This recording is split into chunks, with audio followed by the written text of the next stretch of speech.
Hello guys, I got a comment on one of my videos asking about the erosion of the Aran Islands, which are these islands here off the coast of Ireland. And this is an incredible spot to study erosion for so many reasons. The features that surround it and the features that are on this island itself. But before we discuss the erosional features and the geology of these islands, I want to first get an idea of the area around it. So the first thing we notice about these islands here is that these are kind of streamlined, and they're separated by river channels or water channels, whether that be of the ocean current or of more of a river type of current. But either way, they're separated, and this becomes kind of like a streamlined delta. So if we go to Argentina, we can get a lot of examples of streamlined deltas, sandbars, whatever you want to call them, river sandbars, deltas. But we see how the river channel separates and we get the deltas. Same type of feature, you can see the two river channels here. And then this also here, we can see how this has been streamlined by the ocean current. So first of all, the first thing we get is that information that the ocean current once acted like a river current.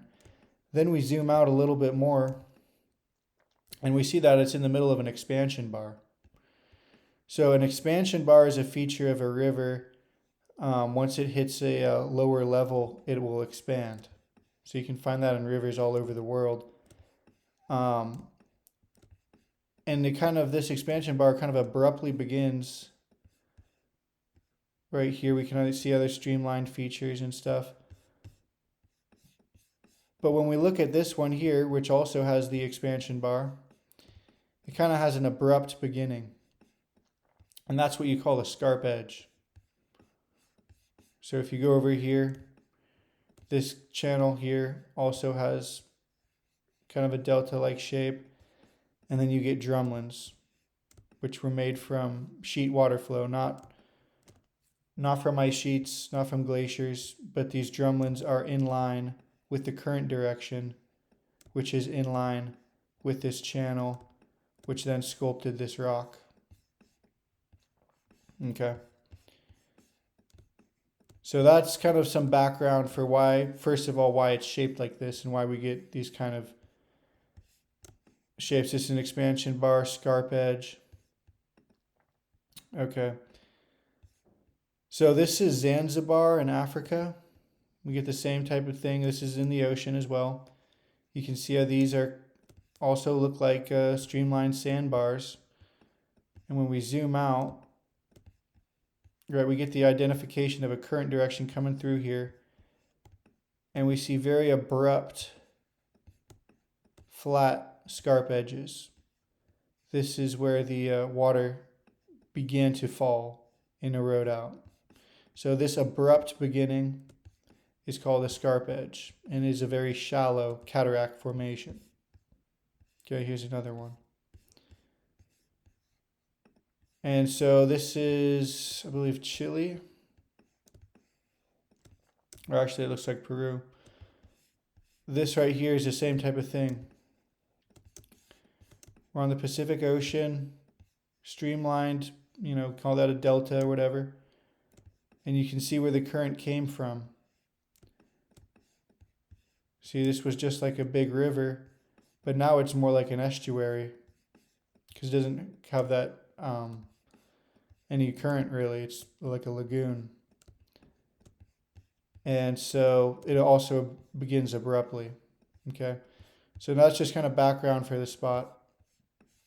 Now I want to take a closer look.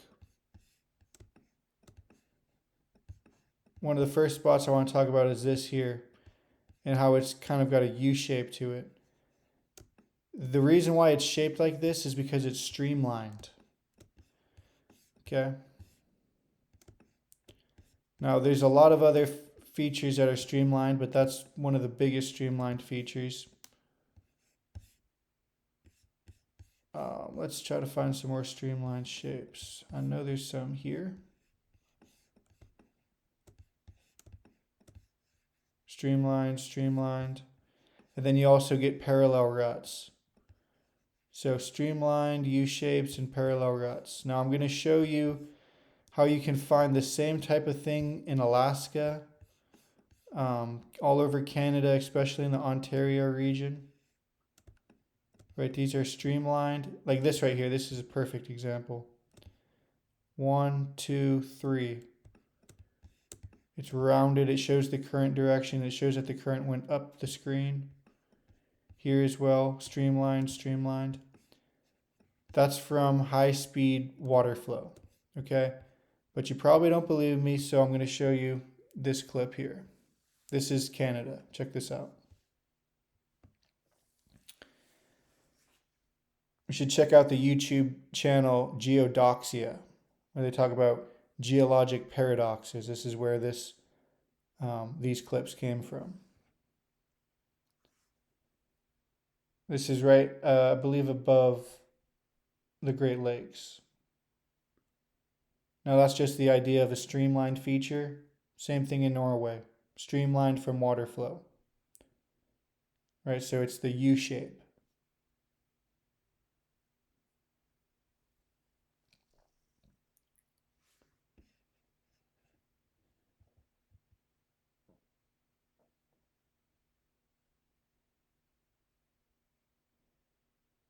So this is something that can be found all over the world, regardless of latitude.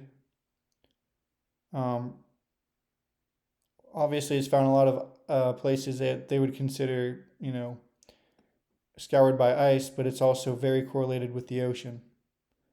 And the salt indicates an ocean correlation as well. Africa.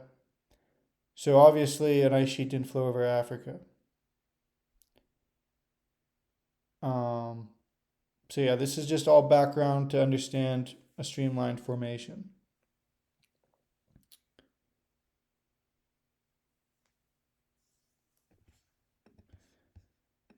So that's what these streamlined features are here. Now, accompanied with the streamlined formation are ruts, parallel ruts. Now, what creates parallel ruts? The same thing that creates parallel landforms like drumlins. Parallel ruts are made from sheet water flow, just like parallel canyons. Like the channeled scablands have parallel canyons. That's from sheet water flow. Parallel ruts are from sheet water flow.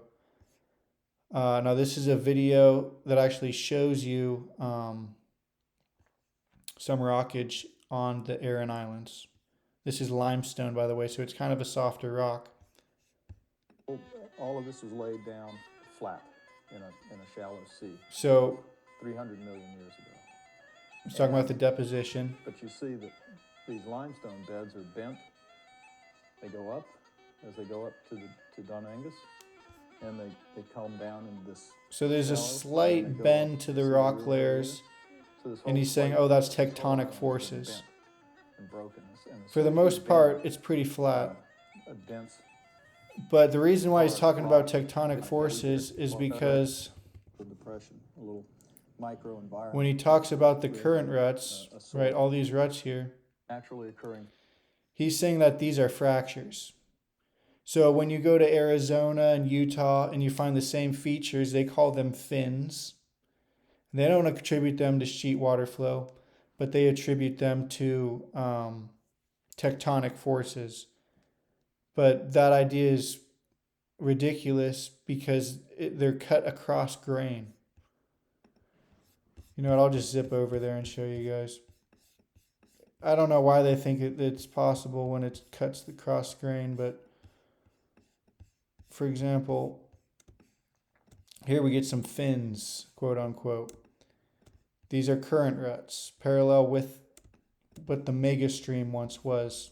The Grand Canyon is known for having a lot of erosion because there was a lot of erosion, aka catastrophe. So you got parallel canyons, parallel cataracts, then you've got these current ruts, and then you've got circular scours, aka potholes, and all other types of scours. So these are not from tectonic cracking or anything like that. These are straight lined ruts, just like what we'd find on the Aran Islands. See these ruts? Now, the reason why I think it's physically impossible for these to be from tectonic cracking is because things break with the grain, and these are cut across grain. So when you split a piece of wood, it splits with the grain. So the grain is the horizontal layers of sandstone. So if you were to fracture this, it would fracture with the grain. But if you want to cut across grain, you get a saw and you have to cut across the grain. And that's what sheet water flow can do. It can cut ruts cross grain. Okay. So we got those features. We got the current ruts. We've got the streamlined features. Let's go over here and check out this spot here. This is like the Grand Canyon of Ireland. Look at this guy. These are all river terraces, marine terraces, where river terraces and marine terraces are indistinguishable. This is a limestone, and limestones are soft, which can preserve a lot of erosion. Now, why is there a divot here? Why is there a hole here? That's a plunge pool. So that's how we can understand this ravine and how we can understand all of these terraces. A water current flowed off of here and went down this way. When water does that, when water flows down, it coalesces its power and digs a hole. This is a plunge pool. This is what you find at the base of a waterfall, is a plunge pool. This is from the inertia of water. Then you see this nice river carve around here, so smooth. It's polished like glacier polish. Glacier polish doesn't exist, it's all from water polish. Watch my video on that. Then we see not just river terraces, but accretion ridges. Right, we can see dirt, lines of dirt. So it's not just what was eroded into the rock, but also what was deposited along an accretion ridges. And then we also get the same parallel ruts on top. This rock was not fractured, okay? These are river ruts. These are current ruts. Sheet water flow ruts. But unlike that spot in the Aran Islands, which supposedly had some bending to it, however minor it may have been, we can see on the large scale this has no bending to it. This is perfectly flat. And yet you still have the same ruts. These ruts have nothing to do with bending. And then it looks like there's ruts on a different angle too. I'm not sure if those are from how big these ruts are or what they are from, but I can see another rut. Maybe they're fractures from drying or something. I'm not sure. They could be current ruts. I'm just not.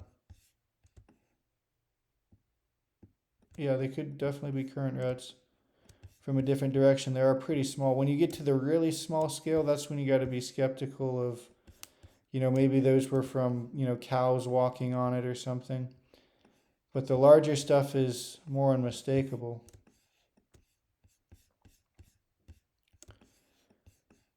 So picture this, the water flowing through here, expansion bar, cutting between these little islands, streamlining the features, making the current ruts. Okay, that's the erosion of the Aran Islands. So I hope that helps. Hope you found that interesting, to whoever commented that. So then we think to ourselves, okay, so water flowed across over here, and maybe this might be also a feature of water flowing across, which then makes all these drumlins basically mounds and ripple formations subdivided by water flow. So let's take that idea over to the Big Island, aka Britain. Let's check this out. We get this ravine here, very massive ravine that cuts across. Then it transforms into a river slash, bay for a while where it's not going to have much current because its water level, it's the same level as the ocean. That was all formed from a massive offshore current. But let's see if it matches with anything. We keep going straight offshore, and we can see that it matches with this here, which is also a scour. So water flowed in through here and dug out this trough. Now let's see, first of all, let's check the width in miles. 16-mile wide, shallow cataract formation, right? If this was a steeper formation, that would be if this was on a cliff edge, that would be a steep cataract, right? Or a normal cataract. But because this is so shallow and on such a light elevation change and is the coastline, that makes this a shallow cataract formation. We can actually see a marine canyon come through here too, which indicates a debris flow went through there. Very interesting. But yeah, that actually lines up pretty well with this. I mean, I guess we can see this canyon here comes across, gets kind of low elevation, but then we can see how it kind of lines up with this over here. Especially this point to it here.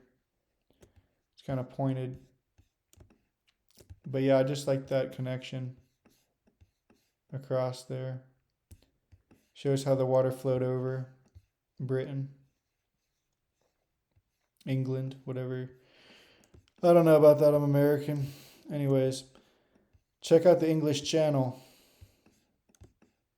Okay. Expansion bar, both sides, underwater. A lot of underwater features here. You can't really see it that well, but if you map it, it's pretty impressive.